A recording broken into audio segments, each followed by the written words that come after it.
Nunca imaginei que aos 65 anos estaria aqui, sentada diante de uma câmera, compartilhando a história mais dolorosa da minha vida. Meu nome é Lara, e por quase 40 anos fui professora de português no colégio estadual aqui de Petrópolis. Sempre fui conhecida como a professora exigente, mas justa. A que sabia os nomes de todos os alunos e guardava na memória até mesmo os rostos das primeiras turmas. O que poucos sabiam é que, depois que meu marido Arnaldo faleceu há 7 anos, minha única verdadeira companhia era meu cachorro, um vira-lata caramelo chamado Pipoca. Pipoca chegou à minha vida como chegam as melhores coisas, sem aviso. Estava voltando da padaria numa manhã de domingo quando o vi, tremendo de frio debaixo de um ponto de ônibus. Chovia forte naquele dia. Seus olhos, 2 pontos escuros e brilhantes, fixaram-se nos meus como se dissessem: "Por favor, me leve com você." E assim fiz. Na época, Roberto, meu filho único, disse que era loucura. "Mãe, a senhora já tem idade para ficar correndo atrás de cachorro?" Foi o que ele falou, com aquele tom condescendente que adotou depois que se formou em administração e começou a trabalhar naquela empresa multinacional. Pipoca transformou meus dias. Acordávamos cedo, caminhávamos pelo bairro e ele ficava ao meu lado enquanto eu corrigia provas ou lia meus romances. À noite, dormia aos pés da minha cama, um guardião fiel. Foi ele quem me deu forças quando a solidão ameaçava me engolir nos aniversários de casamento que passei sem Arnaldo. Foi para ele que contei segredos, medos e alegrias que não compartilhei com mais ninguém. Naquela terça-feira, estava organizando meu álbum de fotografias na sala quando o telefone tocou. Era Roberto. Não começou com "Oi, mãe" ou "Tudo bem?" A primeira coisa que ouvi foi: "Seu cachorro morreu", aquele vira-lata. Assim, direto, frio, quase como se houvesse um alívio em sua voz. Senti o chão desaparecer sob meus pés. Meu Pipoca tinha apenas 5 anos, estava saudável, tinha tomado todas as vacinas. Na véspera, tínhamos brincado no quintal como sempre fazíamos. "Como assim, Roberto? O que aconteceu com o Pipoca?"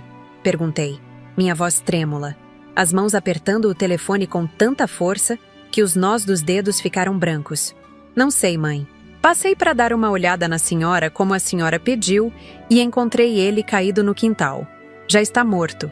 Quer que eu enterre ou a senhora prefere vir ver?" Tudo naquela conversa me pareceu errado. Primeiro, eu não havia pedido para Roberto passar em casa.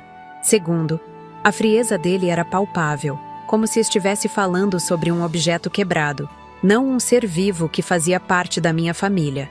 E terceiro, como ele sabia que Pipoca estava no quintal? Meu cachorro nunca ficava sozinho no quintal, sempre dentro de casa comigo. Pedi um táxi e fui para casa imediatamente. Roberto estava lá, com Camila, sua esposa. Ela parecia desconfortável, inquieta, evitando olhar diretamente para mim. Ao lado deles estava Jurema, mãe de Camila, uma mulher que nunca escondeu seu desprezo por animais de estimação. "Criação de bicho dentro de casa é falta de higiene", ela costumava dizer nos almoços de família, olhando de soslaio para Pipoca. Meu pequeno estava enrolado em um lençol velho no canto do quintal. Roberto já havia cavado um buraco próximo à jabuticabeira. "Achei que a senhora ia querer enterrá-lo aqui. Ele gostava de ficar debaixo dessa árvore", disse meu filho, com uma preocupação repentina que não combinava com o tom da ligação. Pedi para ficar sozinha com Pipoca. Desembrulhei o lençol com cuidado, como se ele pudesse sentir dor, e o examinei. Não havia sinais de trauma externo, parecia estar dormindo, mas seus lábios tinham uma coloração estranha, levemente azulada. Toquei seu corpo ainda morno e senti um cheiro que não consegui identificar na hora. Algo químico, levemente adocicado. "O que aconteceu com você, meu amigo?" sussurrei, lágrimas escorrendo pelo meu rosto enrugado. Algo dentro de mim, aquela intuição que desenvolvi em décadas lidando com adolescentes tentando me enganar sobre lições de casa, dizia que havia muito mais naquela história do que um simples caso de morte natural. Enterramos Pipoca naquela tarde. Roberto insistiu para que eu fosse passar alguns dias na casa dele e de Camila. A senhora não deveria ficar sozinha agora, mãe. Recusei. Precisava de espaço, disse a eles. Na verdade, precisava pensar, observar, investigar.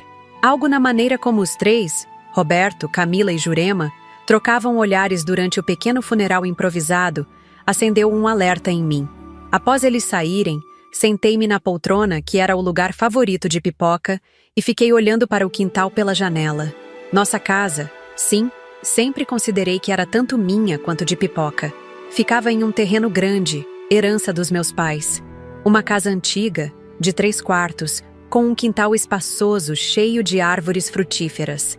Um desperdício para uma senhora sozinha. Roberto sempre dizia: poderia vender e comprar um apartamento pequeno, mais fácil de cuidar. Naquela noite, não consegui dormir. Revirei na cama, sentindo a ausência do peso familiar aos meus pés. Lembrei-me de todas as vezes que Roberto e Camila sugeriram que eu me mudasse. Das insinuações de Jurema sobre como eu estava perdendo qualidade de vida, cuidando de uma casa tão grande. E de como nos últimos meses, as visitas deles haviam se tornado mais frequentes, sempre acompanhadas de comentários sobre minha idade, sobre como eu deveria aproveitar a vida, em vez de ficar presa a uma casa antiga. Na manhã seguinte, tomei uma decisão. Não sou o tipo de pessoa que aceita perdas sem questionar. Fui professora por tempo suficiente para saber quando alguém está mentindo. E havia algo na morte de Pipoca que não se encaixava. Se ele morreu por causas naturais, eu aceitaria e seguiria em frente, guardando-o em minhas memórias. Mas se alguém fez algo com meu companheiro, com meu amigo fiel, bem, essa pessoa descobriria que por trás da aparência de uma senhora idosa e gentil, existe uma mulher capaz de lutar pelo que é justo. Comecei ligando para o Dr. Paulo, veterinário que cuidava de Pipoca desde filhote. Ele ficou surpreso com a notícia. Lara, eu examinei o Pipoca há 2 semanas e ele estava em perfeita saúde. Contei sobre a coloração estranha que notei e o cheiro. Ele hesitou do outro lado da linha. Não quero alarmar a senhora, mas isso pode indicar... Bem, certos tipos de envenenamento apresentam esses sintomas. Envenenamento. A palavra ecoou na minha mente como um trovão. Quem faria isso com um animal inofensivo? E por quê? As peças começaram a se encaixar lentamente, formando uma imagem que eu não queria ver, mas que se tornava mais nítida a cada minuto. Decidi que precisava de provas, de certezas. Não podia simplesmente acusar meu próprio filho, sua esposa e a mãe dela sem evidências concretas. Assim começou minha investigação silenciosa. Eu, que sempre fui transparente e direta em toda a minha vida, aprendi a arte do disfarce, da observação cuidadosa. Comprei câmeras pequenas e as instalei estrategicamente pela casa, dizendo a Roberto que eram sensores de movimento para me ajudar, agora que estou sozinha. A ironia me doía. Eu estava realmente sozinha, mais do que nunca, e as pessoas que deveriam me proteger e amar poderiam ser exatamente aquelas que haviam me causado essa dor. Vocês devem estar se perguntando de onde estou falando, em que cidade essa história terrível aconteceu. Aqui mesmo, nesta cidade aparentemente tranquila, onde todos se conhecem e se cumprimentam nas ruas. Mas como aprendi da pior maneira possível, às vezes o perigo está muito mais perto do que imaginamos, dentro da nossa própria família. Os dias que se seguiram ao enterro de Pipoca foram vazios, preenchidos apenas pelo silêncio que ecoava pelos cômodos da casa. Peguei-me várias vezes chamando por ele, esquecendo momentaneamente que não viria correndo com aquele rabinho balançando de um lado para o outro. O luto é assim, vem em ondas. Às vezes conseguimos respirar, outras vezes nos afogamos nas lembranças. Foi durante um desses momentos de sufocamento que tomei a decisão de não apenas chorar, mas também buscar respostas. A desconfiança havia plantado sua semente em mim e ela crescia a cada hora. Comecei a fazer um diário detalhado, anotando tudo o que lembrava das semanas anteriores à morte de Pipoca. Qualquer detalhe poderia ser importante. Lembrei-me de uma visita de Roberto e Camila, cerca de 10 dias antes do incidente. Eles apareceram sem avisar, algo incomum. Roberto passou a maior parte do tempo me mostrando anúncios de apartamentos compactos em um condomínio para pessoas da melhor idade, como ele delicadamente colocou. Mãe, não está na hora de se mudar para um lugar menor? Esta casa dá muito trabalho para a senhora, insistiu ele, enquanto Camila folheava uma revista no sofá, aparentemente desinteressada, mas com os olhos atentos a cada reação minha. Roberto, já conversamos sobre isso. Estou perfeitamente bem aqui. Tenho minhas plantas, meus livros, meu espaço. E tinha o Pipoca. Respondi, sentindo um nó na garganta ao usar o verbo no passado. Justamente, mãe. Agora que... Bem, que o Pipoca não está mais aqui, a senhora não tem mais motivos para ficar se matando de trabalho cuidando desse casarão antigo. A insistência dele naquele dia me pareceu excessiva, quase desesperada. E agora, relembrando a conversa, percebi algo que não havia notado antes. Durante toda a discussão, Camila trocou diversas mensagens no celular, digitando freneticamente como se reportasse cada palavra minha a alguém. 3 dias após o enterro, Dona Jurema apareceu sozinha na minha porta, algo que nunca havia acontecido nos 7 anos desde o casamento de Roberto e Camila. Ela trazia um bolo de cenoura, para adoçar esses dias difíceis, disse ela com um sorriso que não alcançava seus olhos. Lara, querida, vim ver como você está lidando com tudo isso, falou, acomodando-se na minha sala como se fosse a dona da casa. Sabe, perder um bichinho é difícil, mas talvez seja um sinal. Um sinal? Perguntei, servindo o café que ela nem havia pedido, seguindo o automatismo da hospitalidade mineira que herdei da minha mãe. Sim, um sinal de que é hora de mudanças. Roberto me contou que tem mostrado alguns apartamentos para você. Aquele no Residencial Primavera é uma graça. Fica pertinho da nossa casa, sabia? Você poderia almoçar conosco todos os domingos. A forma como ela mencionou o tal residencial me deixou alerta. Era o mesmo lugar que Roberto havia insistido tanto. Um condomínio fechado para idosos, com assistência médica 24 horas. Como destacava o folheto que ele havia deixado estrategicamente sobre minha mesa de centro. Estou bem aqui, Jurema. Sempre estive. Mas sozinha, Lara? Nesta casa enorme? E se você cair? Se precisar de ajuda no meio da noite? Ela deu uma olhada ao redor, como se avaliasse cada canto. Além disso, quanto você acha que vale este terreno hoje em dia? Deve dar para comprar um apartamento confortável e ainda sobrar uma boa quantia para você aproveitar a vida. Aquela conversa acendeu um alerta vermelho na minha mente. Por que tanto interesse repentino no valor da minha propriedade? Por que tanta insistência para que eu me mudasse, justamente agora que Pipoca havia morrido? Após a saída de Jurema, tomei uma decisão que mudaria tudo. Liguei para Marcela, minha amiga de décadas, que havia se aposentado da diretoria da escola onde trabalhávamos juntas. O marido dela, Sérgio, tinha uma pequena empresa de segurança. Marcela, preciso de câmeras, daquelas bem discretas que ninguém percebe. Câmeras de segurança? Lara, aconteceu alguma coisa? Contei a ela sobre minhas suspeitas, sobre a morte repentina de Pipoca, sobre a insistência estranha da família para que eu me mudasse. Você acha mesmo que seu próprio filho seria capaz? Ela deixou a frase no ar, chocada com a insinuação. Não sei, Marcela. Espero que não. Mas preciso descobrir. Se estou sendo paranoica, pelo menos terei paz de espírito. E se não estou? No dia seguinte, Sérgio instalou 4 microcâmeras estrategicamente posicionadas. Uma na sala, outra na cozinha, uma no corredor que leva aos quartos e uma última no quintal, com visão para o local onde Pipoca costumava brincar.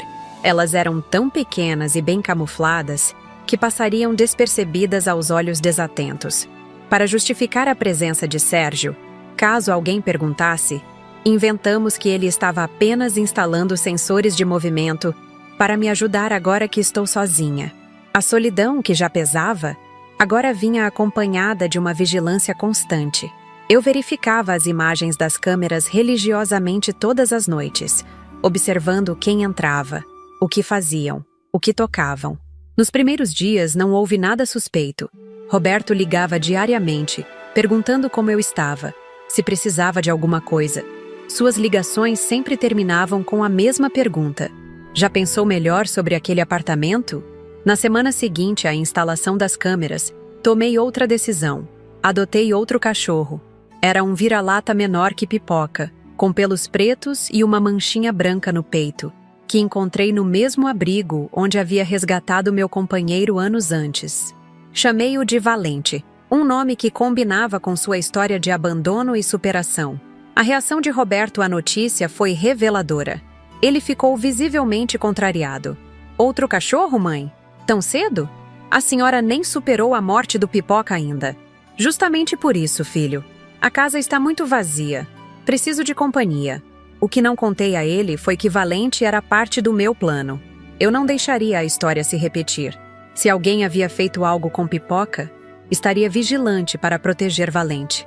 E talvez, só talvez, o culpado cometesse um deslize. Não precisei esperar muito. 3 dias depois de adotar Valente, recebi outra visita inesperada de Dona Jurema. Ela apareceu com uma caixa de bombons. Sei que você adora chocolate, Lara. E uma expressão de falsa surpresa ao ver o novo cachorrinho correndo pela sala. Outro vira-lata? Lara, você não acha que está, como posso dizer, substituindo rápido demais? Não estou substituindo, Jurema. Ninguém substitui quem amamos. Estou apenas dando um lar a quem precisa, como fiz com Pipoca. Ela ficou para o café, insistindo em ajudar a servir. Enquanto eu buscava as xícaras na estante, vi pelo reflexo do espelho da sala algo que gelou meu sangue. Jurema, pensando que estava sozinha na cozinha, tirou um pequeno frasco da bolsa e despejou algumas gotas na tigela de comida de Valente. Meu coração disparou, mas mantive a compostura. Voltei à cozinha como se nada tivesse acontecido e propositalmente derrubei a tigela no chão. Oh, que desastrada estou hoje! Vou ter que limpar tudo isso e preparar comida nova para o Valente. Jurema empalideceu. Não se preocupe com isso agora. Ele pode comer mais tarde. De jeito nenhum. Valente tem horários certinhos para a alimentação. Faz parte do treinamento.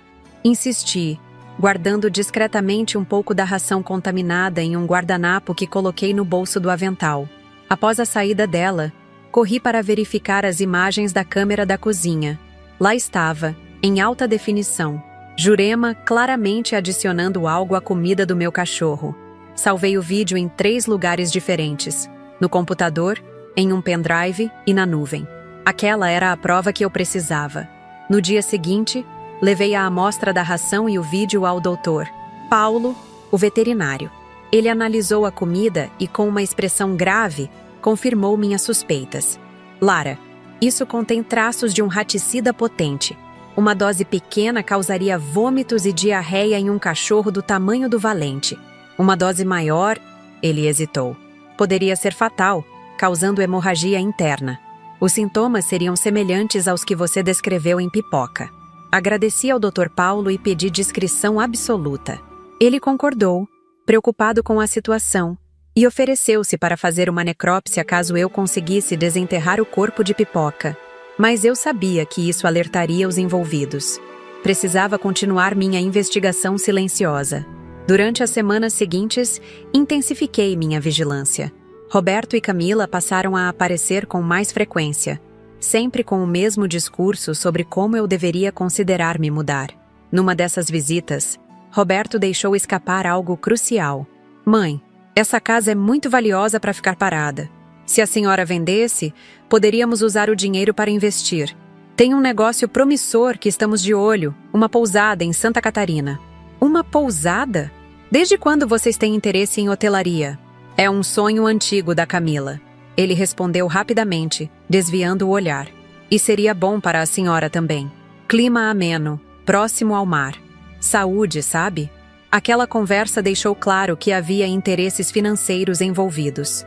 Mas ainda faltava entender a extensão do plano e como a morte de Pipoca se encaixava nele. A resposta veio de forma inesperada. Em um domingo de almoço familiar na casa de Roberto e Camila, fui ao banheiro. E ao passar pelo quarto deles, notei o celular de Camila sobre a cama. Estava desbloqueado, com a tela ainda acesa. Normalmente, jamais violaria a privacidade de alguém assim, mas as circunstâncias não eram normais. Pipoca havia sido envenenado, e eu quase perdera Valente da mesma forma. Peguei o celular e rapidamente verifiquei as mensagens recentes. Havia uma conversa em grupo chamado Projeto Casa, com Roberto e Jurema. Rolei a tela para cima, lendo conversas de semanas atrás.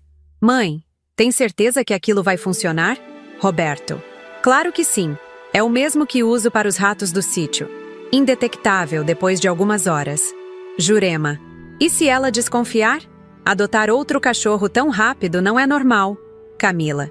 Ela está sozinha e triste. Vai aceitar nossa sugestão do asilo depois que superar o luto. É questão de tempo. Roberto, continuei lendo. O horror crescendo a cada mensagem. Descobri que meu marido, antes de falecer, havia deixado um testamento que eu desconhecia. Nele, constava uma cláusula específica. Se eu saísse da casa principal por qualquer motivo, venda, mudança, internação prolongada, metade da propriedade seria automaticamente transferida para Roberto. Era por isso a insistência para que eu me mudasse. Mas o pior ainda estava por vir. As mensagens mais recentes detalhavam como os três planejavam me internar em um asilo após o período de luto, pela morte de Pipoca, alegando depressão profunda. Roberto já havia inclusive consultado um psiquiatra amigo que poderia fornecer um laudo favorável, sem muitos questionamentos. Depois que o cachorro morrer, ela não tem mais motivo para ficar naquela casa enorme. Em 2 meses convencemos ela a ir para o asilo. Roberto. E quanto tempo precisamos mantê-la lá antes de vender a casa? Camila. O advogado disse que basta ela assinar a procuração. Com a declaração médica de incapacidade temporária, podemos administrar os bens dela para seu próprio bem. Roberto. Perfeito. Mal posso esperar para começar a pousada. Estou cansada desse emprego medíocre. Camila. Tirei fotos de todas as mensagens com meu próprio celular e coloquei o de Camila exatamente onde estava. Voltei para a sala com o coração pesado, mas a mente clara. Meu próprio filho havia conspirado para matar meu cachorro, internar-me contra minha vontade e tomar minha propriedade. A dor era indescritível. Durante o resto daquele almoço, mantive um sorriso forçado, discutindo amenidades e fingindo interesse nos planos de férias que eles nunca fariam. Por dentro, estava devastada, mas também resoluta.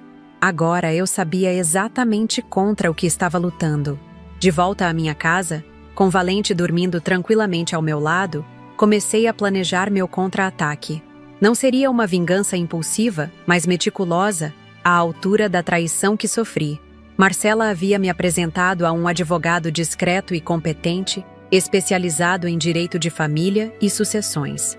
Contei-lhe tudo, mostrei as provas, o vídeo de Jurema envenenando a comida de Valente, as mensagens no celular de Camila, o laudo do veterinário sobre a ração contaminada.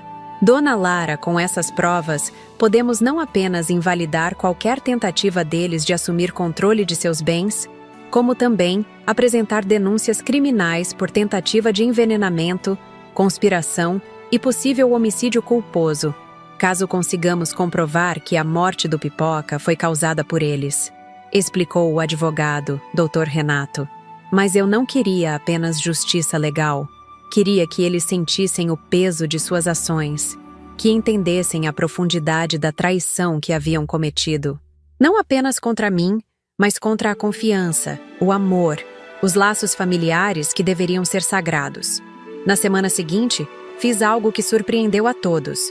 Procurei uma imobiliária e coloquei minha casa à venda.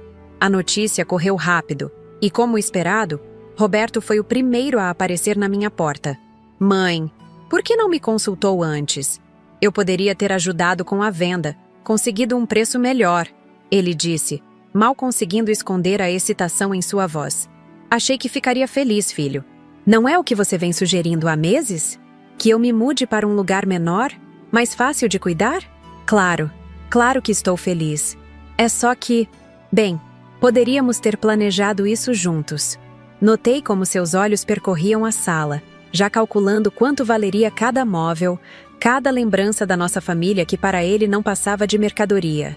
Vi Camila enviando mensagens frenéticas, provavelmente para Jurema, com a boa notícia. O que eles não sabiam é que aquela venda era apenas o início do meu plano. Cada passo havia sido cuidadosamente orquestrado com a ajuda de Dr. Renato e Marcela. A verdadeira revelação ainda estava por vir, e seria muito mais impactante do que qualquer um deles poderia imaginar. À medida que os dias passavam, comecei a sentir uma estranha combinação de tristeza e determinação. Triste pelo amor que se perdeu, pela família que nunca mais seria a mesma. Determinada a fazer justiça não apenas por mim, mas por Pipoca, que pagou com a vida pela ganância daqueles que deveriam protegê-lo. Em meio a essa tempestade emocional, encontrei conforto em Valente, que crescia forte e saudável, alheio à trama sinistra que se desenrolava ao seu redor. E nas pequenas coisas, o sol da manhã batendo nas flores do quintal, o cheiro do café recém-passado, as visitas sinceras de antigas alunas que vinham me ver regularmente. A vida é feita desses contrastes, pensei. A maior bondade e a pior crueldade, muitas vezes, habitam lado a lado. Cabe a nós decidir como responder quando confrontados com o lado mais sombrio daqueles que amamos. Enquanto a notícia da venda da casa se espalhava, percebi que havia aberto uma porta que não poderia mais fechar. A máscara de filho dedicado que Roberto usava começou a escorregar, revelando um homem ansioso, calculista, sempre verificando o celular, sempre fazendo contas mentais. O casal passou a me visitar quase diariamente, trazendo catálogos de móveis para o novo apartamento, discutindo a divisão dos meus pertences como se eu já não estivesse presente. Esta cristaleira não vai caber no apartamento, mãe. Podemos guardá-la na nossa casa, disse Camila numa tarde, passando os dedos pelo móvel antigo que pertenceu à minha avó. E estes livros todos? A senhora nunca vai reler tudo isso. Vamos doar a maioria, acrescentou Roberto, olhando para a biblioteca que construía ao longo de décadas. Eu apenas sorria e concordava, alimentando a ilusão de que estava exatamente onde queriam me colocar. Uma idosa conformada, pronta para ser guardada em uma gaveta conveniente enquanto eles redesenhavam suas vidas com o dinheiro da minha propriedade. Uma corretora de imóveis apareceu algumas vezes, sempre acompanhada por potenciais compradores. Roberto fazia questão de estar presente em cada visita, respondendo perguntas que deveriam ser minhas, negociando valores, discutindo prazos como se ele fosse o proprietário. Eu observava tudo com um distanciamento fingido, coletando cada evidência daquela usurpação gradual. Naquela quinta-feira particularmente quente de janeiro, recebi uma ligação de um número desconhecido. Era o Dr. Renato, meu advogado.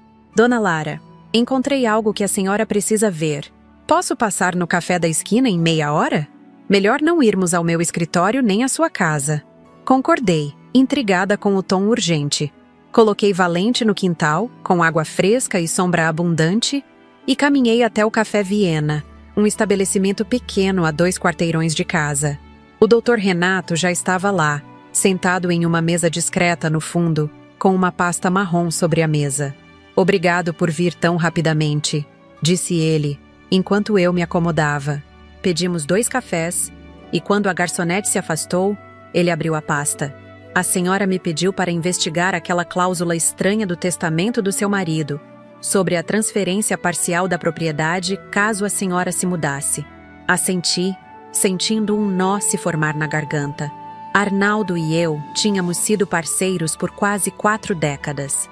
A ideia de que ele teria incluído algo assim sem me consultar parecia impensável. Bem, encontrei o testamento original nos arquivos do cartório, continuou ele, deslizando um documento para mim. E há algo muito estranho nele. Coloquei meus óculos de leitura e examinei o papel. Era de fato o testamento de Arnaldo, com sua assinatura reconhecida em cartório.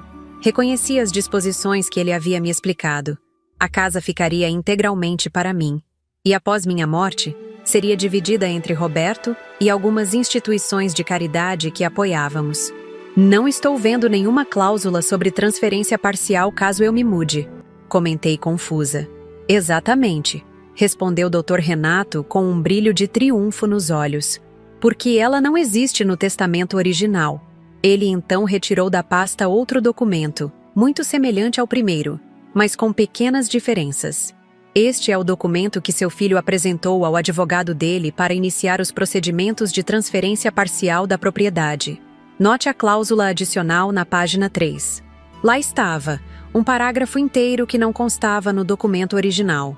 Em caso de alienação voluntária ou involuntária da propriedade por parte da beneficiária ou transferência de residência permanente para outro endereço, 50% do valor do imóvel ou propriedade será automaticamente transferido para Roberto Oliveira, resguardando-se o direito de habitação vitalícia da beneficiária. Senti o sangue gelar nas veias. Isso é uma falsificação, sem dúvida, confirmou o advogado. Uma falsificação bem feita, mas ainda assim uma falsificação. Comparei as assinaturas com o auxílio de um perito. A do documento falso é uma imitação excelente, mas tem pequenas inconsistências típicas de quem está tentando copiar a caligrafia de outra pessoa. Meu próprio filho falsificou a assinatura do pai? Murmurei, mais para mim mesma do que para ele, sentindo uma onda de náusea. Pelo que investigamos, a falsificação provavelmente foi feita por um profissional. Encontramos registros de pagamentos substanciais feitos por Roberto a um indivíduo com histórico de fraudes documentais, cerca de 3 meses atrás. 3 meses atrás. Exatamente quando começaram as sugestões insistentes para que eu me mudasse. Exatamente quando Pipoca ainda estava vivo. Dona Lara, isso muda tudo, continuou o Dr. Renato. Temos evidências não apenas de tentativa de envenenamento, mas agora também de falsificação de documento, tentativa de estelionato e possível associação criminosa. E há mais. Ele retirou outro papel da pasta. Era um extrato bancário em nome de Roberto e Camila. As dívidas eram astronômicas. Empréstimos pessoais, cartões de crédito estourados, um financiamento para um carro de luxo. Seu filho e a esposa dele estão praticamente falidos. Investiram pesadamente em criptomoedas que desvalorizaram, tentaram recuperar o prejuízo com apostas ainda mais arriscadas e acabaram afundando-se em dívidas. A casa da senhora é provavelmente o único ativo que poderia salvá-los da insolvência. Tudo começava a fazer sentido. O desespero financeiro, a falsificação, a necessidade urgente de me tirar da casa, viva ou morta. A morte de Pipoca foi apenas o primeiro passo. Um animal que me dava propósito e companhia, que me mantinha ativa e feliz. Sem ele, talvez eu me tornasse mais cooperativa com a ideia de vender a casa e me mudar. E se isso não funcionasse, o plano avançaria para algo ainda mais sinistro. Uma internação forçada, baseada em laudos médicos fraudulentos. O que fazemos agora? Perguntei, a voz firme apesar do turbilhão de emoções. A senhora tem 2 opções, explicou o Dr. Renato. Podemos denunciar tudo imediatamente à polícia. Com as provas que temos, o vídeo do envenenamento, as mensagens, o testamento falsificado, eles provavelmente enfrentariam acusações criminais sérias. Ou podemos usar essas informações de forma estratégica. A senhora mencionou que queria que eles sentissem o peso do que fizeram, que entendessem a gravidade da traição. Podemos estruturar digamos, acerto de contas planejado. Refleti por alguns minutos, bebericando meu café que esfriava. A ideia de ver meu próprio filho algemado, conduzido à delegacia, talvez condenado à prisão, causava-me uma dor profunda. Apesar de tudo, ele ainda era o menino que embalei nos braços, a quem ensinei as primeiras letras, por quem sacrifiquei tantas coisas. Mas também pensei em Pipoca, meu companheiro fiel, morto por ganância. Pensei em Valente, que quase teve o mesmo destino. E pensei em mim mesma, uma mulher que dedicou a vida à educação, à honestidade, à construção de uma família que agora conspirava para me descartar como um objeto obsoleto. Quero o acerto de contas. Decidi finalmente. Quero que eles enfrentem as consequências de suas escolhas, mas do meu jeito. Não quero vingança pela vingança. Quero justiça. E quero que ela seja educativa. Dr. Renato sorriu, aprovando minha decisão. Então vamos planejar cuidadosamente.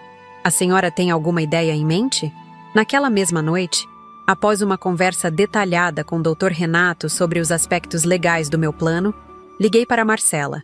Precisaria da ajuda dela e de Sérgio para a próxima fase. Eles fizeram o quê?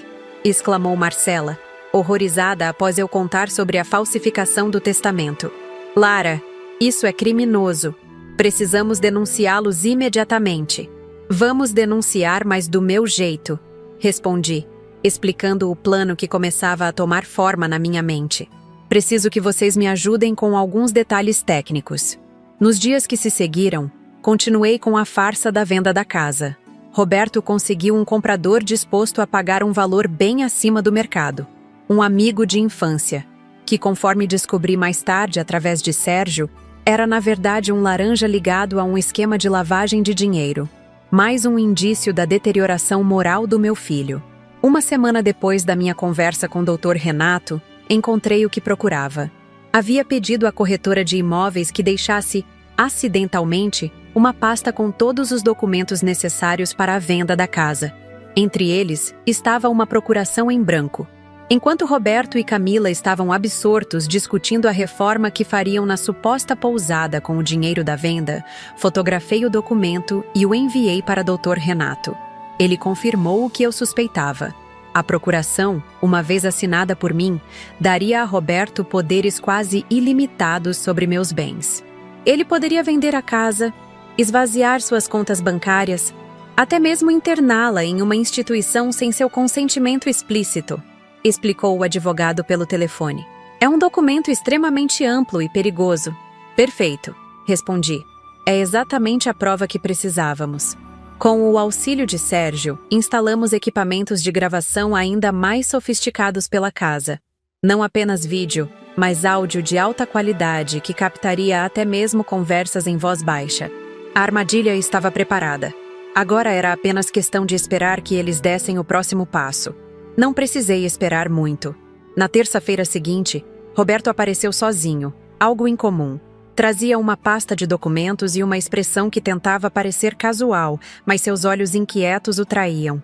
Mãe, trouxe alguns papéis da venda para a senhora assinar. São formalidades. Sabe como é burocracia. Claro, filho. Deixe-me ver.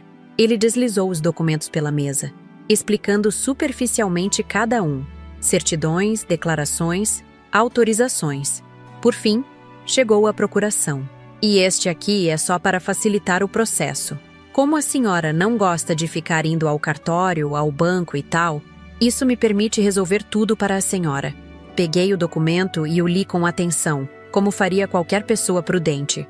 Era a procuração que eu já conhecia, dando a ele poderes absolutos sobre meu patrimônio e até mesmo sobre decisões relacionadas à minha saúde. Parece bem amplo, não? Você poderia até me internar em algum lugar com isso. Comentei, com um sorriso que não alcançava meus olhos. Que bobagem, mãe. É só para agilizar a venda e a compra do apartamento novo. Nada demais. Ele riu, um som forçado que não combinava com a tensão em seus ombros. Sabe o que é engraçado, Roberto? Seu pai e eu sempre concordamos em uma coisa: nunca assinar documentos sem ler e entender completamente. Fiz uma pausa, observando seu desconforto crescer. Especialmente procurações. Mãe, confia em mim. É para o seu bem. Aquela frase, para o seu bem, era exatamente a mesma que ele havia usado nas mensagens com Camila e Jurema quando discutiam como me internar forçadamente após a morte de Pipoca. Para o meu bem? Como a morte do Pipoca foi para o meu bem? O rosto dele empalideceu. O quê? Do que você está falando? Levantei-me lentamente e caminhei até a estante. De trás de um livro de poesias que ele certamente nunca abriria, retirei um envelope. Estou falando disso, filho. Abri o envelope e espalhei seu conteúdo sobre a mesa. Impressões das mensagens entre ele, Camila e Jurema. O laudo do veterinário confirmando o envenenamento na comida de Valente. Fotos do testamento original e da versão falsificada, lado a lado, com as inconsistências na assinatura destacadas em vermelho. Eu sei de tudo. O envenenamento do Pipoca, a tentativa com Valente, o testamento falsificado, o plano para me internar à força. Sei das dívidas, do desespero financeiro, da farsa completa que vocês três armaram. Roberto parecia um animal encurralado, os olhos saltados, a respiração acelerada. Mãe, não é nada disso. Posso explicar. Poupe-nos, Roberto. A farsa acabou. Peguei meu celular e mostrei a ele que estava gravando nossa conversa. Cada palavra dita nesta casa nas últimas semanas está registrada. Cada conspiração, cada plano, cada mentira. Ele desabou na cadeira, suando profusamente. Foi ideia da Jurema. Eu nunca quis. Nunca pensei que chegaríamos a esse ponto. Mentira, retruquei, com uma calma que nem eu sabia que poderia ter naquele momento. As mensagens mostram claramente que você foi o mentor. Você pesquisou sobre o veneno, você falsificou o testamento. Você consultou sobre a internação forçada. O que você vai fazer? Perguntou ele, a voz reduzida a um sussurro. O que vou fazer? A pergunta é, o que vocês vão fazer? Porque eu já fiz a minha parte. Reuni todas as provas, documentei cada passo da conspiração e entreguei cópias ao Dr. Renato. Se algo acontecer comigo, qualquer coisa, ou com Valente, tudo vai diretamente para a polícia. Naquele momento, vi algo que nunca pensei que veria. Meu filho, um homem adulto, chorando como uma criança pega em uma travessura grave. Mas não era uma travessura. Era uma conspiração criminosa que resultou na morte de um ser inocente e quase levou a algo muito pior. Mãe, por favor, podemos resolver isso em família. Não precisa envolver a polícia, advogados. Em família? A ironia da frase fez meu sangue ferver. Família não conspira para internar a própria mãe. Família não mata o cachorro de estimação por dinheiro. Família não falsifica documentos nem mente sistematicamente por meses a fio. Levantei-me novamente, sentindo uma força renovada. Diga a Camila e Jurema que quero todos vocês aqui no domingo, 12h em ponto. Teremos um almoço em família, e nele decidirei o que fazer com todas essas provas, com todo esse conhecimento. O que vai servir no almoço? Perguntou ele, em uma tentativa patética de normalizar a situação. Justiça, Roberto. Vou servir justiça. Após sua saída, desabei no sofá, com Valente pulando para meu colo como se sentisse minha necessidade de conforto. As lágrimas que segurei durante toda a confrontação finalmente vieram, não apenas pela traição, mas pela perda definitiva do filho que pensei ter criado. Aquele menino que trazia flores colhidas no caminho da escola, que chorou quando seu primeiro peixinho dourado morreu, que jurou me proteger quando o pai faleceu. Onde ele estava agora? Em algum momento ao longo dos anos, ele se transformou em um estranho capaz de calcular friamente a morte do meu companheiro mais fiel, de planejar meu confinamento forçado, tudo por dinheiro. Enquanto acariciava Valente, uma certeza se formou em mim. O almoço de domingo não seria apenas um acerto de contas, mas um momento de verdade absoluta. Eu enfrentaria os 3 conspiradores com dignidade e firmeza, mostrando que idade avançada não significa fragilidade, que amor maternal não implica em cegueira, e que justiça, quando necessária, pode ser tão implacável quanto misericordiosa. O plano estava traçado, as provas reunidas, o cenário preparado. Agora era apenas questão de esperar pelo domingo, quando as máscaras cairiam definitivamente e cada um teria que enfrentar o reflexo de suas próprias ações no espelho implacável da verdade. Os dias que antecederam o domingo pareceram se arrastar com uma lentidão torturante. Cada hora era preenchida com preparativos meticulosos, checagens de equipamentos, conversas com o Dr. Renato sobre os aspectos legais do meu plano. Precisava garantir que tudo fosse executado com perfeição, sem margens para erros ou escapatórias. Na quinta-feira, Roberto tentou me ligar 7 vezes. Não atendi nenhuma. As mensagens se acumulavam no meu celular. Primeiro educadas, depois suplicantes, finalmente desesperadas. Mãe, precisamos conversar antes de domingo. Por favor, atenda, é importante. Podemos resolver isso sem escândalos. A última dizia simplesmente: o que você quer? Dinheiro? Podemos negociar. Aquela mensagem em particular me atingiu como um soco no estômago. Meu próprio filho achava que eu poderia ser comprada, que meu silêncio tinha um preço. Como se a morte de Pipoca, a traição, a falsificação, tudo pudesse ser reduzido a uma transação financeira. Foi nesse momento que qualquer dúvida remanescente sobre meu plano se dissipou completamente. Na sexta-feira, Marcela e Sérgio vieram para os ajustes finais no sistema de gravação. Passamos a tarde toda verificando ângulos, níveis de áudio, capacidade de armazenamento. Tem certeza que quer fazer isso sozinha, Lara? Perguntou Marcela, a preocupação evidente em seu rosto. Poderíamos estar aqui, em outro cômodo, caso algo dê errado. Não, amiga. Preciso enfrentá-los sozinha. É uma questão de dignidade, entende? Eles me viram como uma velha indefesa, manipulável. Quero que vejam seu erro com clareza absoluta. Sérgio, sempre mais prático, mostrou-me como acionar discretamente o sistema de gravação com um pequeno controle remoto que caberia no bolso do meu avental. 1 clique inicia, 2 cliques pausam, 3 finalizam a gravação. E este botão vermelho é para emergências. Ele envia um alerta diretamente para meu celular e para a central da empresa. Agradeci aos dois não apenas pela ajuda técnica, mas pela amizade inabalável.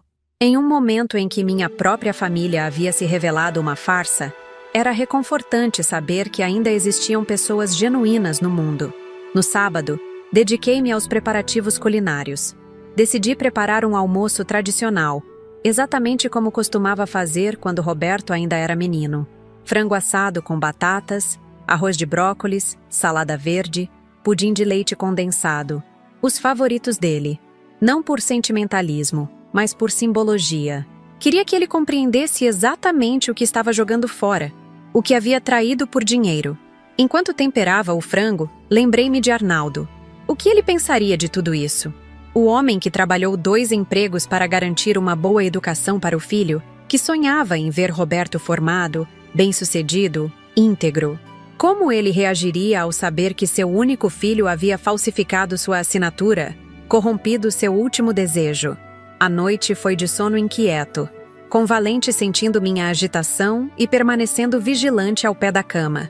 Acordei antes do amanhecer, com uma serenidade inesperada. A ansiedade havia sido substituída por uma determinação tranquila, como a calma que precede tempestades devastadoras. Vesti-me com cuidado especial, não para impressionar, mas para me fortalecer. Escolhi um vestido azul marinho simples, mas elegante, que Arnaldo sempre elogiava.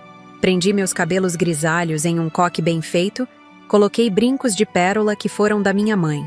Apliquei um batom discreto, passei perfume. Queria que eles me vissem não como uma idosa fragilizada, mas como uma mulher plena de sua dignidade e força. Às 11h30, tudo estava pronto.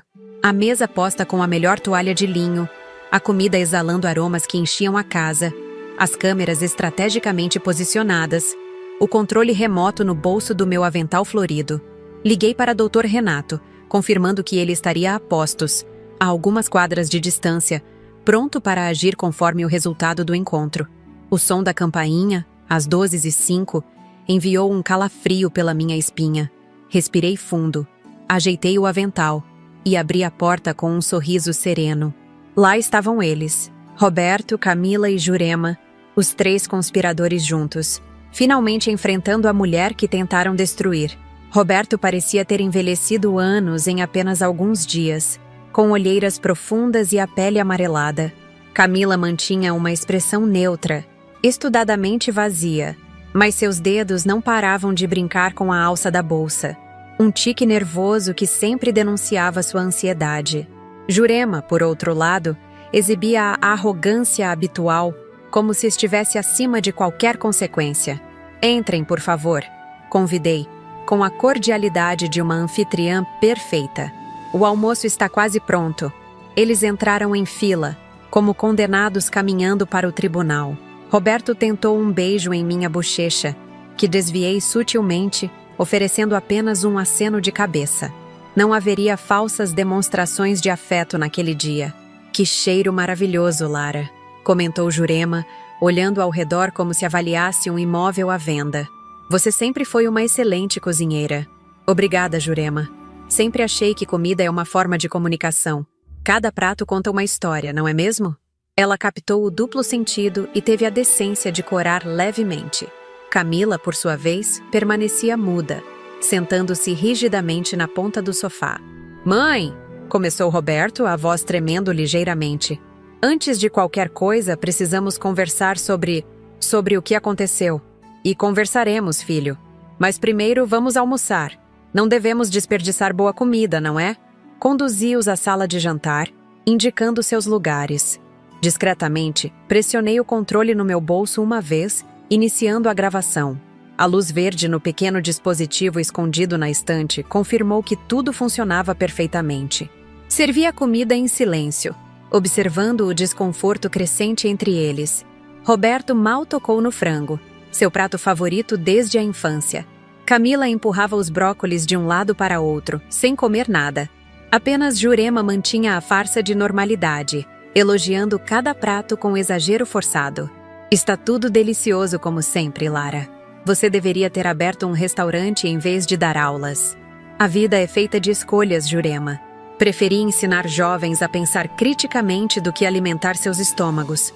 Embora, vendo agora, talvez tenha falhado miseravelmente com alguns alunos. O silêncio que se seguiu foi denso, carregado de significados não ditos. Roberto pigarreou, tentando recuperar algum controle da situação. Mãe, sobre aqueles documentos, houve um mal-entendido. Mal-entendido? Repeti com uma calma estudada. Acho que foi muito claro. Vocês três conspiraram para me tirar da minha casa. Primeiro matando meu cachorro, depois tentando me internar contra a minha vontade. Tudo baseado em um testamento falsificado. Não foi bem assim, tentou Jurema. Mas eu a interrompi com um gesto firme. Foi exatamente assim, e tenho todas as provas. As mensagens entre vocês três, o vídeo de você, Jurema, envenenando a comida de Valente, o laudo do veterinário, os 2 testamentos lado a lado mostrando a falsificação. Não há como negar. Camila finalmente falou, a voz quase inaudível. Foi ideia da Jurema. Nós estávamos desesperados com as dívidas, e ela disse que seria fácil, que ninguém questionaria. Cale a boca, sua idiota, sibilou Jurema, abandonando de vez a máscara de educação. Não, mãe, deixe-a falar, rebateu Roberto visivelmente tenso. Se é para acabar, que acabe com a verdade. Permaneci em silêncio, observando a implosão daquela aliança criminosa. Era fascinante de maneira mórbida ver como rapidamente apontavam dedos uns para os outros quando encurralados. A verdade, retomei após um momento. A verdade é que vocês três planejaram friamente algo horrível. Primeiro, Roberto falsificou a assinatura do pai em um testamento, criando uma cláusula que não existia. Depois, perceberam que eu não sairia voluntariamente desta casa enquanto tivesse pipoca. Então, Jurema providenciou o veneno.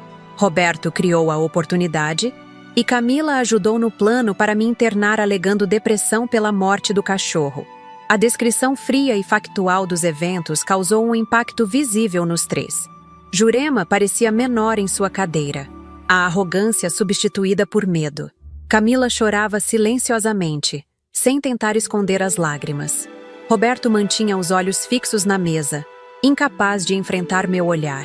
O que mais me intriga, continuei, servindo calmamente o pudim de sobremesa, é como chegamos a este ponto. Como meu único filho, que criei com tanto amor, que ensinei valores de honestidade e compaixão, pôde se transformar em alguém capaz de planejar algo tão cruel contra a própria mãe. Mãe, por favor, Roberto tentou, a voz embargada. Por favor, o quê, Roberto? Perdão? Esquecimento? O que exatamente você espera de mim agora? Ele não tinha resposta. Nenhum deles tinha. Levantei-me e caminhei até a estante, de onde retirei 3 envelopes. Voltei à mesa e entreguei um para cada. Abram, por favor. Com mãos trêmulas, eles obedeceram. Dentro de cada envelope havia documentos diferentes, personalizados para cada um deles. Para Roberto, uma cópia do boletim de ocorrência já registrado por falsificação de documento, junto com uma declaração do perito grafotécnico confirmando a fraude. Para Camila, capturas de tela de todas as suas mensagens discutindo o plano, incluindo aquelas onde ela mesma sugeria a internação forçada. Para Jurema, o vídeo em alta definição mostrando-a claramente colocando veneno na comida de Valente, junto com o laudo toxicológico. Como vocês podem ver, tenho tudo documentado. Cada detalhe, cada conspiração, cada crime cometido. O Dr. Renato, meu advogado, está de prontidão, esperando minha ligação para dar seguimento às denúncias formais. A polícia já está ciente do caso, aguardando apenas minha decisão final. O pânico tomou conta da sala. Roberto deixou cair o garfo, que tilintou ruidosamente contra o prato. Camila intensificou o choro, agora em soluços descontrolados. Jurema, sempre a mais pragmática, foi direto ao ponto. O que você quer, Lara? Dinheiro? Nós não temos. Se tivéssemos, não estaríamos nesta situação. Não quero dinheiro, Jurema. O que vocês fizeram não tem preço, nem para compensar, nem para perdoar. Então, o quê? Insistiu ela, desesperada. Vai mesmo nos denunciar? Destruir sua própria família? Pense no escândalo, na vergonha. Aquela palavra, vergonha, acendeu algo em mim. A audácia daquela mulher, falando de vergonha quando havia envenenado um animal indefeso, conspirado para internar à força uma senhora idosa. A vergonha não é minha, Jurema. A vergonha é de vocês três. Eu não destruí família alguma. Vocês fizeram isso quando decidiram que minha casa valia mais que minha vida, que meu cachorro era um obstáculo a ser eliminado, que minha vontade não importava. Fiz uma pausa, tomando um gole de água para acalmar a emoção crescente na minha voz. Não queria que eles me vissem descontrolada. Não lhes daria esse poder. Mas não vou denunciá-los à polícia. Pelo menos, não de imediato. Os três ergueram a cabeça simultaneamente, uma centelha de esperança brilhando em seus olhos desesperados. Em vez disso, proponho um acordo.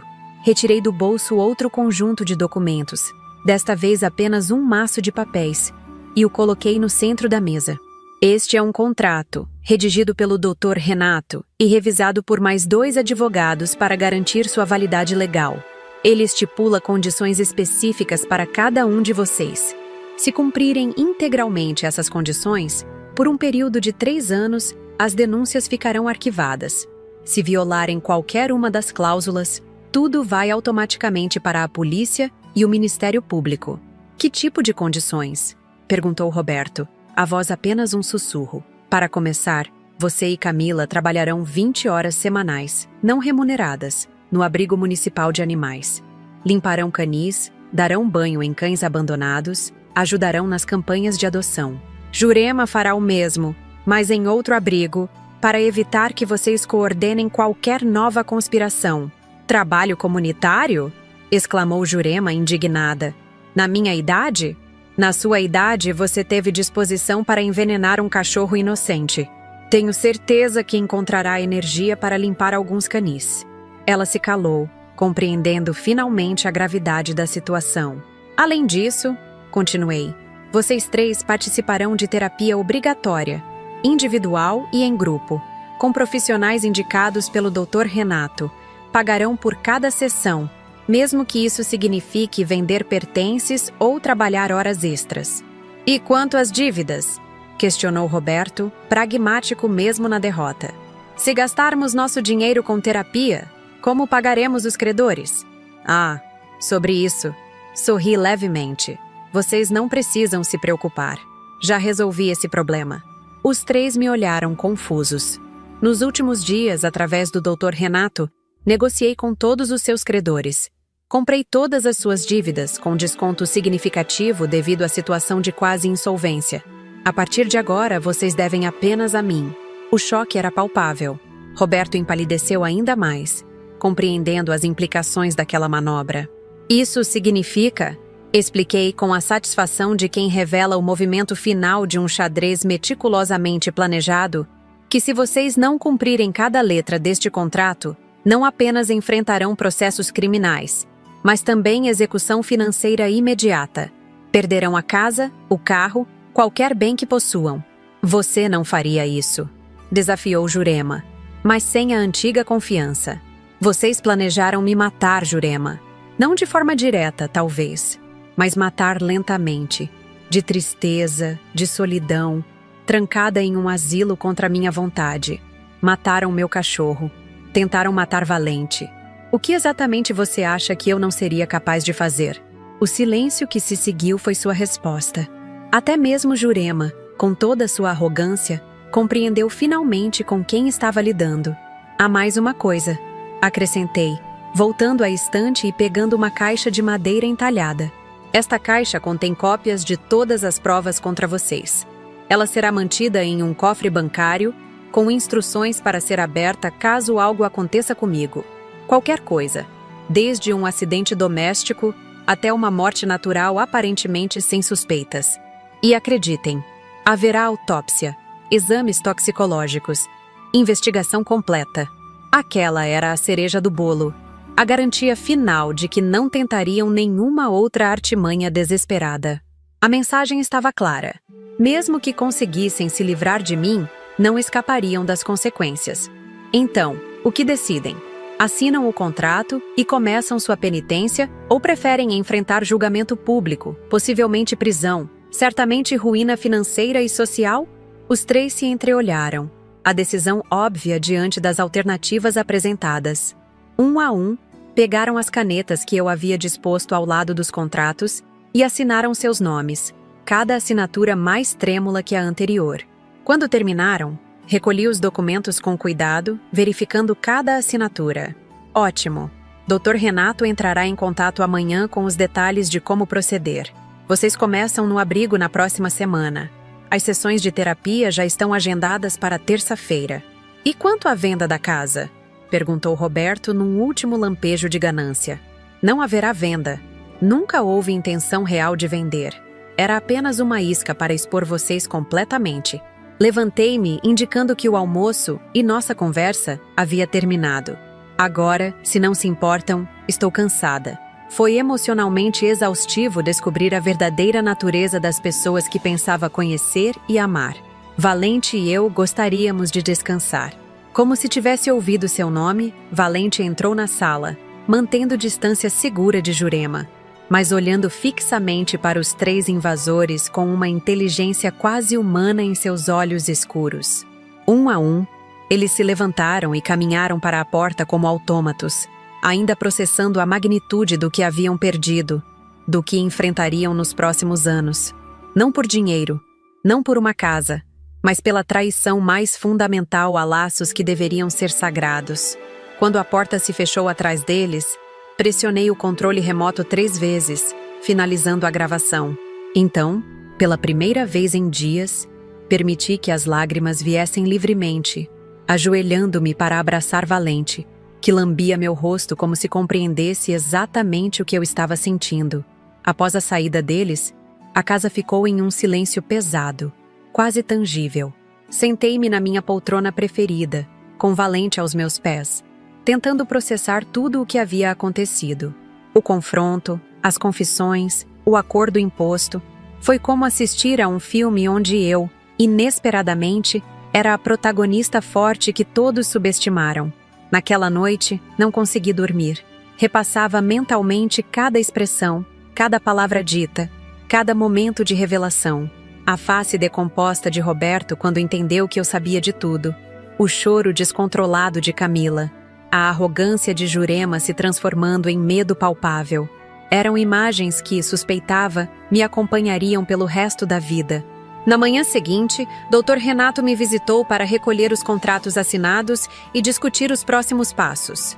Ele parecia genuinamente impressionado com a forma como conduzia o confronto. Dona Lara, em 30 anos de advocacia, nunca vi alguém manter tanta compostura diante de uma traição dessa magnitude. A senhora é realmente notável. Não sei se sou notável, doutor. Sou apenas uma professora aposentada que aprendeu que a autoridade não vem de gritos ou ameaças, mas de conhecimento e determinação. Conversamos sobre aspectos práticos. Como seria o monitoramento do cumprimento do contrato? Quais terapeutas foram selecionados? Como funcionaria o sistema de relatórios que os 3 teriam que enviar semanalmente? Tudo havia sido planejado com precisão cirúrgica, sem espaço para subterfúgios ou evasivas.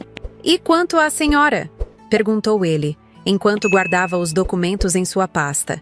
"Como vai seguir daqui em diante?" Era uma pergunta que eu mesma vinha me fazendo. Como reconstruir uma vida quando os pilares que você acreditava serem mais sólidos se revelam podres por dentro? Um dia de cada vez, doutor. Tenho o Valente, tenho meus livros, minhas plantas, tenho amigos verdadeiros como Marcela e Sérgio. É mais do que muita gente tem. Ele assentiu, compreensivo, e se despediu com a promessa de me manter informada sobre cada desenvolvimento. Fechei a porta atrás dele e, pela primeira vez em semanas, senti uma estranha leveza. Não felicidade, estava longe disso, mas um tipo de paz que vem de enfrentar o pior e permanecer de pé. Os dias se transformaram em semanas, e as semanas em meses. Recebia relatórios regulares sobre as atividades de Roberto, Camila e Jurema nos abrigos de animais. No início, as avaliações eram péssimas, reclamações constantes, tentativas de escapar das tarefas mais desagradáveis, atitudes hostis com os funcionários. Exatamente o que eu esperava. Cheguei a visitar discretamente o abrigo onde Roberto e Camila cumpriam suas horas, sem que eles soubessem. Observei de longe, escondida atrás de um depósito de ração, enquanto meu filho, agora com aparência abatida, cabelos desgrenhados, limpava um canil com expressão de desgosto. Camila, ao lado dele, tentava dar banho em um pitbull idoso e desconfiado.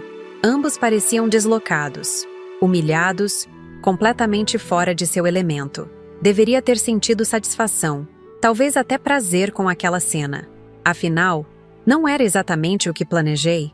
Vê-los pagando por seus crimes, confrontados diariamente com as consequências de suas escolhas. Mas o que senti foi apenas uma profunda tristeza. Tristeza pelo desperdício, de potencial, de relações, de amor. No terceiro mês do acordo, recebi uma ligação inesperada de Doutora Helena, a terapeuta responsável pelas sessões individuais de Roberto. Dona Lara, sei que nosso acordo de confidencialidade me impede de revelar detalhes das sessões, mas há algo que acredito que a senhora deveria saber, com a permissão expressa do seu filho. Estou ouvindo, respondi apreensiva. Roberto tem feito progressos significativos na terapia.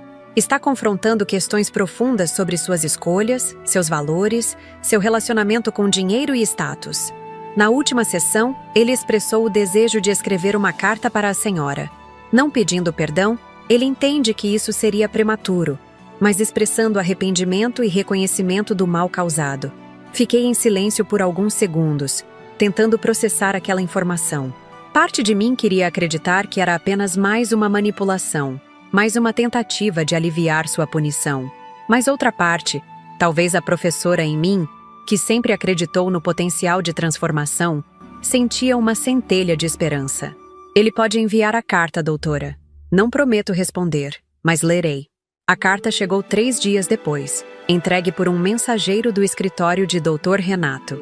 Era um envelope simples, branco, com meu nome escrito na caligrafia inconfundível de Roberto, a mesma que eu ajudei a desenvolver quando ele era criança, corrigindo cada letra inclinada, cada espaçamento irregular.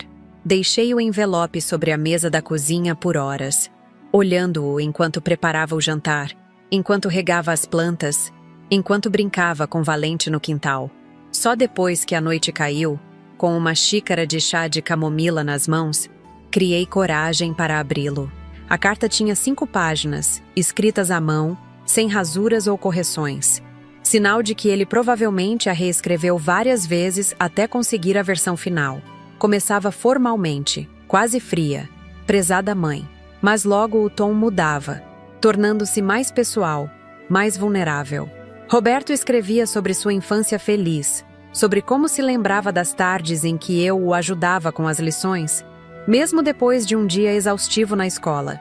Falava do pai com admiração e respeito, qualidades que eu não via nele há anos. Reconhecia que, em algum momento após entrar no mundo corporativo, seus valores começaram a se distorcer. O dinheiro se tornou não apenas um meio, mas um fim em si mesmo, escreveu ele. O status, o reconhecimento, a inveja dos outros, tudo isso virou uma droga para mim. Cada promoção, cada aquisição material só aumentava a dose necessária para o próximo barato. Quando os investimentos deram errado, quando as dívidas começaram a se acumular, eu entrei em pânico. Não pelo dinheiro em si, mas pelo que sua perda representava. O fim da imagem que eu havia construído. O colapso da persona que eu apresentava ao mundo. Ele prosseguia descrevendo como Camila compartilhava dessa obsessão, como os dois se alimentavam mutuamente nessa espiral de consumo e aparências. Como Jurema, com seus próprios traumas e amarguras, encontrou neles o terreno fértil para plantar as sementes do plano macabro. Não estou transferindo a culpa, mãe. Fui eu quem deu os passos decisivos. Fui eu quem permitiu que a situação chegasse ao ponto de considerar e executar ações que jamais pensei ser capaz. A morte de Pipoca me assombra todos os dias. Cada cachorro que vejo no abrigo, cada olhar confiante e inocente, me lembra dele, me lembra do que tirei de você, do que destruí por ganância. As últimas linhas eram as mais difíceis de ler. Não espero seu perdão, mãe. Não tenho esse direito. Só queria que soubesse que, apesar de tudo, suas lições não foram completamente perdidas. Tarde demais, com um preço alto demais, estou finalmente aprendendo o que realmente importa. Talvez um dia, se a senhora permitir, possamos ao menos conversar como duas pessoas que compartilham um passado, mesmo que não mais um futuro. Dobrei a carta cuidadosamente e a guardei na gaveta da mesa de cabeceira. Não chorei. Havia chorado o suficiente nas semanas anteriores. Em vez disso, senti uma estranha mistura de emoções. Dor pelo que foi perdido, um toque de esperança pelo que Roberto parecia estar descobrindo sobre si mesmo e uma imensa gratidão por Valente, que descansava pacificamente no tapete ao lado da minha cama, alheio às complexidades do drama humano que o cercava. Não respondi à carta imediatamente. Precisava de tempo para refletir, para separar meus sentimentos genuínos das reações automáticas de uma mãe que, apesar de tudo, ainda amava seu filho. Foi nessa época que decidi retomar uma antiga paixão, a pintura. Durante anos, havia ensinado literatura e gramática, deixando de lado o talento artístico que meus professores sempre elogiaram na juventude. Comprei telas, pincéis, tintas acrílicas e transformei o quarto de hóspedes em um pequeno ateliê. Minhas primeiras tentativas foram desastrosas, linhas imprecisas, cores que não harmonizavam, perspectivas impossíveis. Mas havia algo libertador em criar sem a pressão da perfeição, em expressar visualmente o que as palavras não conseguiam capturar. Pintei Pipoca várias vezes, baseada em fotografias e principalmente em memórias. Seu olhar curioso, sua postura alerta, a mancha caramelo em forma de coração no peito. Pintei também Valente, que às vezes se deitava pacientemente no ateliê, observando-me com aquela sabedoria canina que parecia compreender exatamente o que eu estava processando. 6 meses após o confronto, recebi outro relatório do Dr. Renato. Jurema havia sido hospitalizada com pneumonia. Nada grave, mas suficiente para interromper temporariamente seu trabalho no abrigo. Seguindo os termos do contrato, ela teria que compensar cada hora perdida assim que recebesse alta médica. Surpreendi a mim mesma ao sentir preocupação genuína. Não simpatia ou afeto. Isso seria impossível depois do que ela fez. Mas o reconhecimento básico da humanidade de alguém, mesmo alguém que me feriu profundamente. Pedi a Dr. Renato que me mantivesse informada sobre seu estado de saúde. Foi durante esse período que Marcela sugeriu algo inesperado: transformar minha experiência em ajuda para outros. Lara, você passou por algo terrível e encontrou força para confrontá-lo de maneira extraordinária, disse ela, enquanto tomávamos chá na varanda. Existem tantas pessoas idosas sendo manipuladas, enganadas, abusadas por familiares, e a maioria nem sabe como se defender. O que está sugerindo exatamente? Um grupo de apoio, ou talvez palestras. Você poderia compartilhar sua experiência, ensinar outros a reconhecerem os sinais, a se protegerem legalmente, a manterem sua dignidade e autonomia. A ideia me pegou de surpresa. Nunca havia pensado em minha experiência como algo que pudesse beneficiar outros. Era uma história pessoal, dolorosa, que preferia manter privada, mas quanto mais refletia sobre a sugestão de Marcela, mais sentido ela fazia. Se eu pudesse ajudar, mesmo que uma única pessoa, a evitar o que vivi, talvez toda essa dor tivesse algum propósito maior. Comecei devagar, com um pequeno grupo que se reunia quinzenalmente na biblioteca municipal. Eram principalmente mulheres, viúvas, divorciadas, algumas ainda casadas, todas com mais de 60 anos, todas com histórias de vulnerabilidade, manipulação ou medo de serem vistas como um fardo. No início, foi difícil falar abertamente sobre minha experiência. As palavras engasgavam, as emoções transbordavam nos momentos mais inesperados. Mas a cada encontro, tornava-se um pouco mais fácil. Aprendi a separar a narrativa factual dos sentimentos associados, a usar minha história como ferramenta educativa sem reviver o trauma a cada vez. O grupo cresceu. Começamos com 8 participantes. Em 3 meses, éramos 26. Convidei Dr. Renato para dar orientações legais, uma psicóloga especializada em trauma para discutir aspectos emocionais, até mesmo um oficial de polícia para falar sobre como registrar ocorrências e obter medidas protetivas quando necessário. Foi durante uma dessas reuniões, quase 9 meses após o confronto com Roberto, Camila e Jurema, que recebi uma mensagem inesperada no celular. Era de Camila. Dona Lara, sei que não tenho direito de pedir nada, mas gostaria de conversar pessoalmente se possível. É importante. Mostrei a mensagem a Marcela, que imediatamente expressou preocupação. Pode ser uma armadilha, Lara. Talvez eles estejam planejando algo juntos novamente. Não acho que seja o caso. Respondi após refletir. Os relatórios mostram que Roberto e Camila raramente se falam durante o trabalho no abrigo. Os terapeutas indicam que o casamento deles está praticamente acabado. Mesmo assim, se for encontrá-la, não vá sozinha. Concordei em me encontrar com Camila em um café movimentado no centro da cidade, com Sérgio discretamente posicionado em uma mesa próxima, como precaução adicional.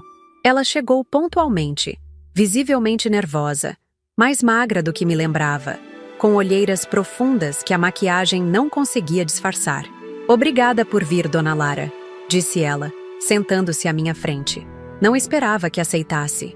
Confesso que estou curiosa sobre o que poderia ser tão importante.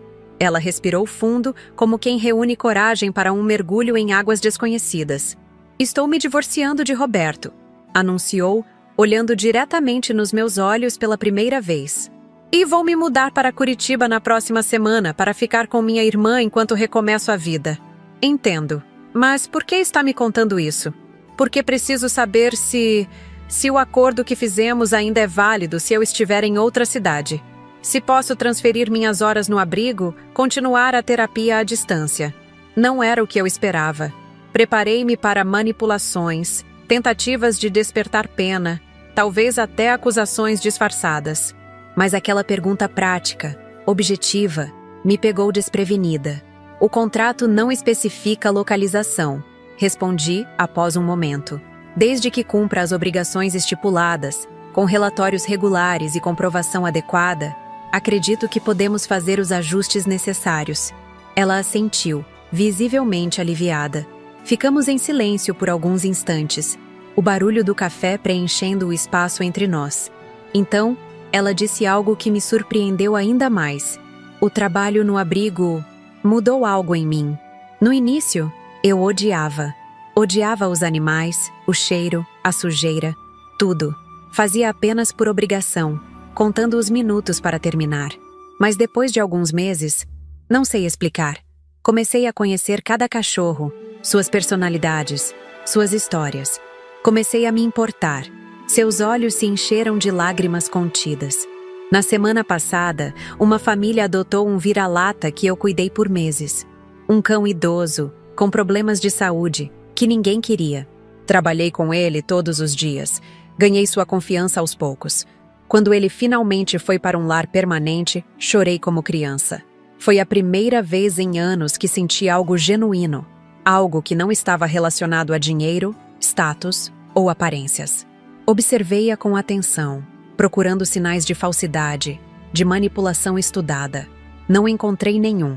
O que via era uma mulher quebrada tentando juntar os cacos, encontrando inesperadamente significado em meio à punição. Em Curitiba, vou trabalhar como voluntária em um abrigo, mesmo depois que nossas horas obrigatórias terminarem, continuou ela. É o único lugar onde me sinto útil, real. Quando nos despedimos, não houve abraços ou promessas de reconciliação. Não éramos amigas, nem seríamos. Mas havia um reconhecimento silencioso de que, às vezes, das cinzas das piores tragédias podem surgir pequenas brasas de transformação. 2 anos se passaram desde aquele confronto na minha sala de jantar. Roberto, Camila e Jurema continuam cumprindo os termos do acordo. Roberto ainda trabalha no mesmo abrigo em Petrópolis, agora voluntariamente por algumas horas além das obrigatórias. Camila se estabeleceu em Curitiba, trabalha como assistente administrativa e mantém seu compromisso com os animais abandonados. Jurema, recuperada da pneumonia, cumpre suas horas com a relutância de sempre, mas sem novas tentativas de sabotagem. Quanto a mim, transformei completamente aquela casa que tanto queriam me tirar. O quarto que seria de hóspedes é agora um ateliê permanente, onde pinto quase diariamente. A sala de jantar, cenário do confronto final, foi reorganizada para acomodar as reuniões do grupo de apoio, que agora tem um nome oficial, Autonomia Prateada, e conta com mais de 50 participantes regulares. Adotei mais 2 cachorros do abrigo, uma cadela idosa com apenas 3 patas, que chamei de Esperança, e um filhote energético que atende por recomeço. Junto com Valente, eles preenchem a casa com latidos, brincadeiras e aquele amor incondicional que só os animais sabem oferecer. Ocasionalmente recebo cartas de Roberto. Respondo algumas, outras não. Nossa relação, se é que posso chamar assim o que temos agora, é frágil, distante, marcada por cicatrizes que nunca desaparecerão completamente. Não sei se algum dia conseguirei perdoá-lo totalmente. Talvez o perdão, como dizem, seja uma jornada, não um destino. O que sei com certeza é que aquela ligação fria, seu cachorro morreu, aquele vira-lata, que deveria ter sido o início do meu fim, tornou-se, ironicamente, o catalisador de um novo começo. Um começo não baseado em ilusões sobre família perfeita ou amor incondicional, mas na verdade, crua, na resiliência descoberta, na força que não sabia que possuía. Pipoca, meu fiel companheiro, não morreu em vão. Seu sacrifício involuntário desmascarou a ganância disfarçada de preocupação, a crueldade escondida sob sorrisos familiares. E mais importante, revelou em mim uma mulher que se recusou a ser vítima, que transformou dor em propósito, que encontrou voz quando tentaram silenciá-la. Esta é minha história, não de tragédia, embora tenha elementos trágicos, não de vingança, embora contenha justiça, mas de transformação. A transformação de uma professora aposentada que pensava que seus dias de impacto haviam terminado, em uma mulher que descobriu que sua verdadeira força estava apenas começando a se manifestar. E se há uma lição que gostaria de compartilhar com quem me ouve agora, é esta: nunca é tarde demais para se redescobrir. Nunca é tarde demais para lutar por sua dignidade. Nunca, jamais, permita que alguém, mesmo alguém que você ama, defina seu valor ou determine seu destino. Porque no final, nossa vida não é medida pelos golpes que sofremos, mas pela forma como respondemos a eles. E eu escolhi responder com verdade, com justiça e, finalmente, com paz. Bem, meus queridos, chegamos ao final desta história que compartilhei com vocês hoje. Uma história que nunca imaginei viver aos 65 anos, muito menos contar para milhares de pessoas. É estranho pensar que aquela ligação fria do meu filho, seu cachorro morreu, aquele vira-lata, se tornaria o ponto de virada não apenas da minha vida, mas também o início deste canal que agora nos conecta. Quando olho para trás e revejo tudo o que aconteceu, percebo quantas camadas esta experiência revelou. Sobre família, sobre traição, sobre envelhecimento em uma sociedade que frequentemente desvaloriza os idosos. E, principalmente, sobre a força que nem imaginamos ter até sermos forçados a usá-la. Meu Pipoca, aquele vira-lata caramelo que era meu companheiro fiel, não mereceu o fim que teve. Nenhum ser vivo merece ser usado como peão em um jogo de ganância e manipulação. Mas seu sacrifício involuntário desencadeou uma série de eventos que me permitiram enxergar a verdade por trás das máscaras familiares. E talvez mais importante, descobrir em mim uma resiliência que desconhecia. Roberto, Camila e Jurema conspiraram não apenas para tomar minha casa, mas para apagar minha autonomia, minha dignidade, minha própria existência como ser humano completo. Viram em mim apenas um obstáculo, uma idosa descartável cujos desejos e direitos poderiam ser ignorados em nome do lucro. Quantos de nós, ao envelhecer, não enfrentamos versões sutis, ou nem tão sutis, desse mesmo desrespeito? Quantos são silenciados, manipulados, tratados como incapazes de tomar suas próprias decisões?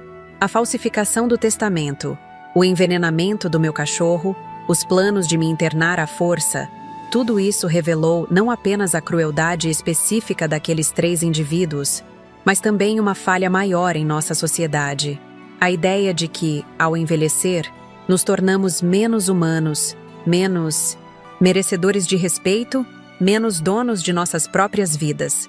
Quando instalei aquelas câmeras, quando comecei minha investigação silenciosa, quando confrontei os 3 conspiradores com as provas de seus crimes, não estava apenas lutando pelo meu direito de permanecer em minha casa. Estava lutando pelo direito de todos nós de envelhecer com dignidade, de sermos vistos como pessoas completas até nosso último suspiro. O acordo que impus a eles, trabalho em abrigos de animais, terapia obrigatória, prestação regular de contas, não foi apenas punição, foi uma tentativa de transformar algo horrível em algo que, talvez, pudesse trazer algum bem ao mundo. E, surpreendentemente, para alguns deles, funcionou. Camila encontrou propósito genuíno no trabalho com animais abandonados. Roberto começou a confrontar as distorções de valores que o levaram àquele ponto. Isso não significa que os perdoei completamente. O perdão, descobri, não é um momento único, uma decisão simples. É um processo complexo, às vezes contraditório, que avança e recua como as ondas do mar. Há dias em que a raiva ainda me consome quando penso em pipoca. Há outros em que consigo ver o potencial de redenção, mesmo nas pessoas que me feriram profundamente. E talvez essa seja a verdadeira lição desta história. A vida raramente é preto no branco. As pessoas que amamos podem nos machucar terrivelmente. Os eventos mais dolorosos podem abrir portas para novos propósitos. A justiça e a misericórdia podem coexistir, mesmo que em tensão constante. Hoje, minha casa está cheia novamente. Não apenas com Valente, esperança e recomeço, meus 3 companheiros caninos, mas com propósito renovado. O grupo Autonomia Prateada cresceu além das minhas expectativas mais otimistas. Meu ateliê de pintura tornou-se um refúgio, onde transformo memórias e emoções em cores e formas. E agora, este canal, onde compartilho não apenas esta história, mas tantas outras que acumulei em 6 décadas e meia de vida. Sabe o que descobri? Que nossa voz se fortalece quando a usamos. Que nossas histórias, mesmo as mais dolorosas, têm poder quando compartilhadas. Que nunca é tarde demais para se reinventar, para encontrar nova direção, para transformar tragédia em propósito. Se você está me assistindo e se identificou com qualquer parte desta história, seja porque também já foi subestimado pela idade, porque enfrentou traição de pessoas próximas, ou porque simplesmente acredita no poder da resiliência humana, quero que saiba que não está sozinho. Somos muitos navegando estes mares tempestuosos da vida, encontrando força onde menos esperávamos. É por isso que criei o canal Vovó Lembrou, para conectar nossas histórias, para dar voz a experiências que muitas vezes são silenciadas, para mostrar que a idade traz não apenas rugas, mas sabedoria, força e uma perspectiva única sobre a vida. E agora, preciso pedir sua ajuda para continuar essa missão. Se esta história tocou você de alguma forma, por favor, inscreva-se no canal. É um gesto simples que faz toda a diferença para que nossas histórias alcancem mais pessoas. Deixe seu like para que o algoritmo entenda que conteúdos assim têm valor e merecem ser compartilhados. Mais importante ainda, comente. Conte-me de onde você está assistindo. Compartilhe sua reação, sua própria história se sentir vontade. Esses comentários não são apenas números para mim. São conexões reais. São confirmações de que nossas experiências, por mais singulares que pareçam, encontram eco em outros corações. Deu muito trabalho preparar este vídeo, reviver estas memórias, estruturar esta narrativa. Cada detalhe foi cuidadosamente considerado para transmitir não apenas os fatos, mas as emoções, as nuances, as transformações que vivi. Por isso, seu feedback nos comentários é tão valioso, ele me ajuda a entender o que ressoa com vocês, o que gostariam de ouvir nos próximos vídeos. Tenho muitas outras histórias para compartilhar, algumas tristes, outras inspiradoras, outras até engraçadas. A vida longa tem dessas coisas. Acumulamos experiências de todos os tipos, como conchas diversas coletadas ao longo de uma praia extensa.